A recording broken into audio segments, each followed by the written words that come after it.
Hi hello ವೀಕ್ಷಕರೇ, ಎಲ್ರಿಗೂ ನಮಸ್ಕಾರ. ನಾನಿವತ್ತು ನಿಮಗೆ ಈಸಿಯಾಗಿ ಬೇಗ ಕ್ವಿಕ್ಕಾಗಿ ಮಟನ್ ಸಾಂಬಾರು ಹೇಗೆ ಮಾಡೋದು ಅಂತ ಅಂದ್ಬಿಟ್ಟು ತೋರಿಸೋಣ ಅಂದ್ಕೊಂಡು ಇವತ್ತಿನ ವ್ಲಾಗಲ್ಲಿ ತೋರಿಸ್ತಾ ಇದ್ದೀನಿ. ಹಾಗಿದ್ರೆ ಬನ್ನಿ ಹೇಗೆ ಮಟನ್ ಸಾಂಬಾರು ಮಾಡೋದು ಅಂತ ಈ ವ್ಲಾಗಲ್ಲಿ ಕಂಟಿನ್ಯೂ ಮಾಡೋಣ. ಫಸ್ಟು ನಾನು ಇದಕ್ಕೆ ಏನೇನು ತೊಗೊಂಡಿದ್ದೀನಿ ಅಂತ ಹೇಳ್ತೀನಿ. ಅರ್ಧ ಟೊಮೊಟೊ ತೊಗೊಂಡಿದ್ದೀನಿ, 1 ಇಂಚು ಶುಂಠಿ, 2 ಬೆಳ್ಳುಳ್ಳಿ, 2 ಈರುಳ್ಳಿ ಮತ್ತು 4 ಸ್ಪೂನಷ್ಟು ಕಾಯಿ ತುರಿ, 10 ಮೆಣಸು, 1 ಇಂಚು ಚಕ್ಕೆ, 3 ಲವಂಗ ಮತ್ತು ಅರ್ಧ ಸ್ಪೂನು ಸೋಂಪು, 1 ಸ್ಪೂನ್ ಚಿಲ್ಲಿ ಪೌಡರ್ ತೊಗೊಂಡಿದ್ದೀನಿ, 1 ಸ್ಪೂನ್ ಧನಿಯಾ ಪೌಡರ್ ತೊಗೊಂಡಿದ್ದೀನಿ ಮತ್ತು ಸ್ವಲ್ಪ ಕೊತ್ತಂಬರಿ ಸೊಪ್ಪು ತೊಗೊಂಡಿದ್ದೀನಿ. ನಿಮ್ಮ ಮನೇಲಿ ಏನಾದ್ರು ನೀವು ಮಟನ್ ಸಾಂಬಾರು ಪುಡಿ ಏನಾದ್ರು ಮಾಡಿಟ್ಕೊಂಡಿದ್ರೆ ಆ ಪುಡಿನೇ ನೀವು ತೊಗೊಳ್ಳಿ. 2 ಸ್ಪೂನು. ಒಂದು ಕಡಾಯಿ ಇಟ್ಕೊಂಡು ಅದಕ್ಕೆ 2 ಸ್ಪೂನು ಎಣ್ಣೆ ಹಾಕ್ಕೊಳ್ಳಿ. ನೆಕ್ಸ್ಟ್ ಇದಕ್ಕೆ ನಾನು ತೊಗೊಂಡಿರೋದು 1 ಇಂಚಷ್ಟು ಚಕ್ಕೆ ಹಾಕ್ತಿದ್ದೀನಿ ಮತ್ತು ಆಮೇಲೆ 10 ಮೆಣಸು ತೊಗೊಂಡಿದ್ನಲ್ಲ 10 ಮೆಣಸು ಹಾಕ್ತಿದ್ದೀನಿ ಮತ್ತು 3 ಲವಂಗ. ಶುಂಠಿನ ಸ್ವಲ್ಪ ಜಜ್ಜಿ ಹಾಕ್ಕೊಳ್ಳಿ. 1 ಇಂಚಷ್ಟು ಶುಂಠಿ ಮತ್ತು 2 ಈರುಳ್ಳಿ ತೊಗೊಂಡಿದ್ದೆ. ಈರುಳ್ಳಿನ ಫುಲ್ಲು ಕೆಂಪಗಾಗೋ ಥರ ಹುರ್ಕೊಳ್ಳಿ. ಹಾಕಿರೋ ಈರುಳ್ಳಿ ಸ್ವಲ್ಪ ಕೆಂಪಗಾದ್ಮೇಲೆ ನೆಕ್ಸ್ಟು ಅದಕ್ಕೆ ನಾನು ಬೆಳ್ಳುಳ್ಳಿ ಹಾಕ್ಕೊಳ್ತಿದ್ದೀನಿ. ಬೆಳ್ಳುಳ್ಳಿ ಹಾಕ್ಕೊಳ್ಳಿ. ನೆಕ್ಸ್ಟು ಬೆಳ್ಳುಳ್ಳಿನ ಫುಲ್ಲು ಸ್ವಲ್ಪ ಕೆಂಪಗಾಗೋ ಥರ ಸ್ವಲ್ಪ ಸಿಪ್ಪೆ ಎಲ್ಲ ಬಿಟ್ಕೊಳ್ಳೋ ಥರ ಹುರ್ಕೊಂಡು ಎಣ್ಣೆ ಜೊತೆಗೆ ನೆಕ್ಸ್ಟ್ ಅದಕ್ಕೆ ತೊಗೊಂಡಿರೋ ಸೋಂಪು ಹಾಕ್ಕೊಂಡು ಹುರ್ಕೊಂಡಾದ್ಮೇಲೆ ಅದಕ್ಕೆ ನಾನು ತೊಗೊಂಡಿರೋ 4 ಸ್ಪೂನಷ್ಟು ಕಾಯಿ ತುರಿನ ಹಾಕ್ಕೊಳ್ತಿದ್ದೀನಿ. ನಿಮ್ಗೇನಾದ್ರು ಕಾಯಿ ಜಾಸ್ತಿ ಬೇಡ, ಸಾಂಬಾರು ಸ್ವಲ್ಪ ಗಟ್ಟಿ ಬೇಕು ಅಂದರೆ ಇದಕ್ಕೆ ನೀವು ಒಂದು 4 ಗೋಡಂಬಿ ಇದ್ದರೆ ಗೋಡಂಬಿ ಹಾಕ್ಕೊಳ್ಳಿ. ಬೇಕಾದರೆ ಸಾಂಬಾರು ತುಂಬ ಗಟ್ಟಿ ಬರುತ್ತೆ. ಅದೆಲ್ಲನೂ ಕೆಂಪಗಾಗೋ ಥರ ಸ್ವಲ್ಪ ಫ್ರೈ ಮಾಡ್ಕೊಳ್ಳಿ. ಅದರಲ್ಲಿರೋದು ನೀರಂಶ, ಕಾಯಲ್ಲಿರೋ ನೀರಂಶ ಎಲ್ಲ ಹೋಗಲಿ.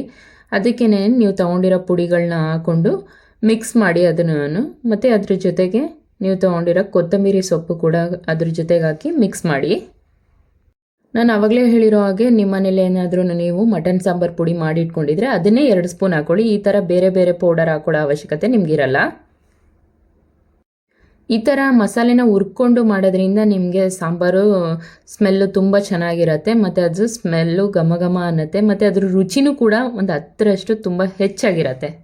ಇದ್ರ ಜೊತೆಗೇನೆ ಪುದೀನ ಸೊಪ್ಪು 1 ಇಡಿ ತೊಗೊಂಡು ಹಾಕ್ಕೊಳ್ಳಿ. ಅದ್ರ ಜೊತೆಗೆ ಅರ್ಧ ಟೊಮೊಟೊ ಹಾಕ್ಕೊಂಡಿದ್ರಲ್ಲ ಅದನ್ನು ಹಾಕ್ಕೊಂಡು ಫುಲ್ಲು ಎಲ್ಲನೂ ಫ್ರೈ ಮಾಡಿ ಸ್ವಲ್ಪ ಆರೋವರೆಗೂ ಹಾಗೆ ಇಟ್ಕೊಳ್ಳಿ.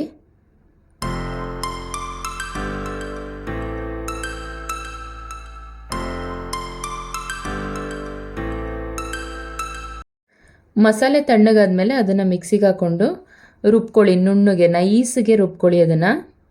ಇದಕ್ಕೆ ನಾನು ಸ್ವಲ್ಪ ನೀರು ಆ್ಯಡ್ ಮಾಡಿಕೊಂಡು ರುಬ್ಕೊಳ್ತಿದ್ದೀನಿ. ತುರಿಯಾಗಿ ರುಬ್ಕೊಳ್ಳೋಕೆ ಹೋಗಬೇಡಿ. ಮಟನ್ ಸಾಂಬಾರು ಯಾವಾಗಲೂ ಫುಲ್ಲು ಸಾಫ್ಟ್ ಥರ ನೈಸ್ ಥರ ಇದ್ರೇ ಚೆಂದ. ಏಕೆಂದರೆ ತುರಿ ಇದ್ದರೆ ಅಷ್ಟು ಟೇಸ್ಟ್ ಸಿಗಲ್ಲ. ನೋಡಿ, ನಾನು ತುರಿಯಾಗಿ ರುಬ್ಬಿಲ್ಲ, ನೈಸಿಗೆ ರುಬ್ಬಿದ್ದೀನಿ. ತುರಿಯಾಗಿ ರುಬ್ಬೋದ್ರಿಂದ ಏನಾಗುತ್ತೆ, ಜೀರ್ಣ ಆಗೋದು ಸ್ವಲ್ಪ ಕಷ್ಟ ಆಗುತ್ತೆ ಮಕ್ಕಳುಗಳಿಗೆ. ನೆಕ್ಸ್ಟು ಒಂದು ಕುಕ್ಕರ್ ತೊಗೊಂಡು ಕುಕ್ಕರಿಗೆ ನೀವು ಒಂದು 3ರಿಂದ 4 ಸ್ಪೂನು ಎಣ್ಣೆ ಹಾಕ್ಕೊಳ್ಳಿ. ಮಸಾಲೆಗೂ ಕೂಡ ಎಣ್ಣೆ ಹಾಕ್ಕೊಂಡಿದ್ದೀರಾ. ಮಸಾಲೆ ಹಾಕೋದ್ಮೇಲೆ ಕೂಡ ಅದು ಎಣ್ಣೆ ಬಿಟ್ಕೊಳ್ಳುತ್ತೆ. ಇವಾಗ 3ರಿಂದ 4 ಸ್ಪೂನ್ ಎಣ್ಣೆ ಹಾಕ್ಕೊಂಡಾದ್ಮೇಲೆ ನೆಕ್ಸ್ಟ್ ಇದಕ್ಕೆ ಒಂದು ಅರ್ಧ ಈರುಳ್ಳಿಯನ್ನು ಕಟ್ ಮಾಡಿ ಇಟ್ಕೊಂಡಿರೋದನ್ನ ಅರ್ಧ ಈರುಳ್ಳಿ ಹಾಕ್ಕೊಳ್ಳಿ.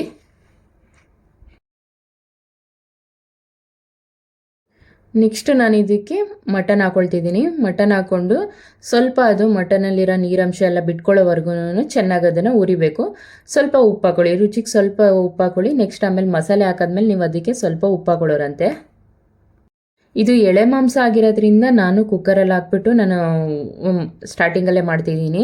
ಏನಾದ್ರೂ ಅದೊಂದು ಸ್ವಲ್ಪ ಮಾಂಸ ಏನಾದರೂ ಬಲ್ತಿದ್ರೆ ಅದನ್ನು ನಾವು ಸಪ್ರೇಟಾಗೆ ಅರಿಶಿನ ಮತ್ತು ಈರುಳ್ಳಿ ಹಾಕ್ಕೊಂಡು ಅರಿಶಿನ ಈರುಳ್ಳಿಲಿ ನಾವು ಬೇಯಿಸ್ಕೋಬೇಕಾಗಿರುತ್ತೆ. ಫಸ್ಟೇ ಕುಕ್ಕರಲ್ಲಿ ನಾವು 2 ವಿಷಲ್ ಕೂಗಿಸ್ಕೋಬೇಕಾಗತ್ತೆ. ನೋಡಿ, ಇವಾಗ ಮಟನಲ್ಲಿರೋ ನೀರಂಶ ಎಲ್ಲ ಹೊರಗಡೆ ಬಂದಿದೆ. ಇವಾಗ ರುಬ್ಬಿರೋ ಮಸಾಲೆನ ನಾನಿವಾಗ ಇದಕ್ಕೆ ಆ್ಯಡ್ ಮಾಡ್ಕೊಳ್ತೀನಿ. ಜಾರಲ್ಲಿರೋ ಮಸಾಲೆನ ನೀರು ಹಾಕಿ ನಾನು ಅದನ್ನು ಕೂಡ ಇದಕ್ಕೆ ಆ್ಯಡ್ ಮಾಡ್ಕೊಳ್ತಿದ್ದೀನಿ. ನಿಮಗೆ ಸಾಂಬಾರು ಯಾವ ಅದಕ್ಕೆ ಬೇಕೋ ಅಷ್ಟು ನೀರು ಹಾಕ್ಕೊಂಡು ಆ ಅದಕ್ಕೆ ಇಟ್ಕೊಳ್ಳಿ ನೀವು.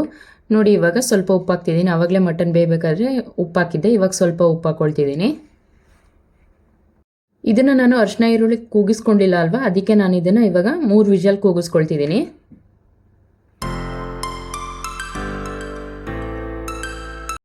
ನೋಡಿ, 3 ವಿಷಲ್ ಆಗಿ ಕುಕ್ಕರ್ ತಣ್ಣಗಾಗಿದೆ. ಇವಾಗ ನಾನು ಇದನ್ನು ಓಪನ್ ಮಾಡ್ತಿದ್ದೀನಿ. ಹೇಗಾಗಿದೆ ಅಂತ ನೀವು ಒಂದ್ಸಲಿ ಟ್ರೈ ಮಾಡಿ ನೋಡಿ. ತುಂಬ ರುಚಿಯಾಗಿರುತ್ತೆ. ಸಾಂಬಾರು ರುಚಿಯಾಗಿ ಆಗಿತ್ತು, ಅದಕ್ಕೋಸ್ಕರ ನಾನು ಈ ವಿಡಿಯೋನ ಮಾಡಿ ನಿಮಗೆ ಶೇರ್ ಮಾಡ್ತಿದ್ದೀನಿ. ನೀವು ಒಂದ್ಸಲಿ ಮಾಡಿ ನೋಡಿ, ತುಂಬ ರುಚಿಯಾಗಿದೆ. ಈ ಪುಟ್ಟ ವ್ಲಾಗ್ ನಿಮಗೆಲ್ಲ ಇಷ್ಟ ಆಯಿತು ಅಂದ್ಕೊಳ್ತೀನಿ. ಇನ್ನಷ್ಟು ರೆಸಿಪಿಗಳನ್ನ ನಾನು ನಿಮ್ಮ ಜೊತೆ ಶೇರ್ ಮಾಡ್ಕೋಬೇಕು ಅಂತಂದರೆ ಪ್ಲೀಸ್ ಸಬ್ಸ್ಕ್ರೈಬ್ ಆಗಿ, ಲೈಕ್ ಮಾಡಿ, ಶೇರ್ ಮಾಡಿ. ನಿಮ್ಮ ಸಪೋರ್ಟ್ ತುಂಬಾ ಇಂಪಾರ್ಟೆಂಟ್ ಆಗುತ್ತೆ. ನೀವು ಸಪೋರ್ಟ್ ಮಾಡಿದಷ್ಟು ನಮಗೂ ಕೂಡ ಇನ್ನೂ ನಾವು ವೀಡಿಯೋಸ್ನ ಹಾಕಬೇಕು ಅಂತ ನಮಗೂ ಇಂಟ್ರೆಸ್ಟ್ ಬರುತ್ತೆ. ನೆಕ್ಸ್ಟ್ ಒಂದು ಒಳ್ಳೆ ರೆಸಿಪಿಯೊಂದಿಗೆ ಮತ್ತೆ ಸಿಗ್ತೀನಿ. Thank you for watching. Take care. Bye.